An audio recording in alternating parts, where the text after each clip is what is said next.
ASEAN basketball legend tiwala na mananalo ang Gilas versus New Zealand ngayong February window. Tara at pag-usapan natin yan. Sa February 26 magsisimula ang second window ng 2027 FIBA World Cup qualifiers para sa atin. At unang haharapin ng Gilas Pilipinas ang New Zealand na tinalo natin dito sa MOA noong 2024 at binawian tayo sa Saudi Arabia last year. Pero tiwala ang isang ASEAN Hoops legend na si Mario Wuisang ng Indonesia sa kakayahan ng ating national team. Pakinggan nyo na lang ang kanyang sinabi sa kanyang podcast. Philippines, they're going to be going up against New Zealand and Australia during this second window. That's huge. I think it's tough for the Philippines, but I believe they can beat New Zealand. You know, I think they need Kai Soto back, so that's going to help them a lot.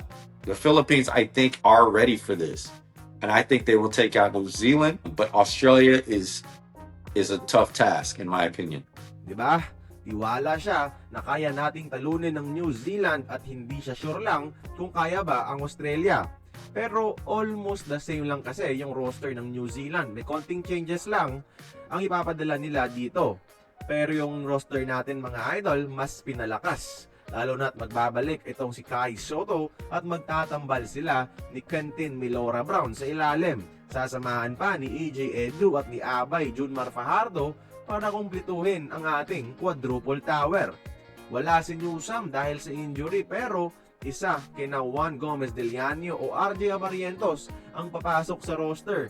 Dalawa sa mga best guards ngayon sa PBA. At syempre, yung Justin Brownlee hindi papayag na basta-basta na lang tayong mapahiya sa ating home court mga idol. At tingin ko malaki talaga ang chance natin kontra New Zealand. Yung missing piece ng triangle natin at depensa ay nagbabalik si Kai Soto.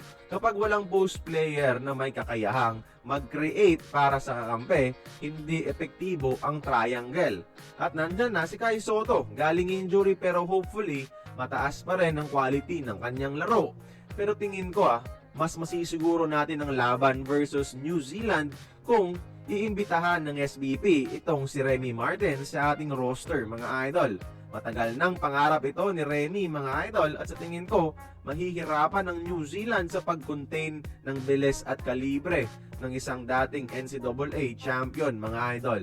Importanteng manalo ang Gilas dito kahit isa lang at nakakatuwa lang na ang Southeast Asian rival natin na Indonesian legend na si Mario Wuisang tiwala sa atin.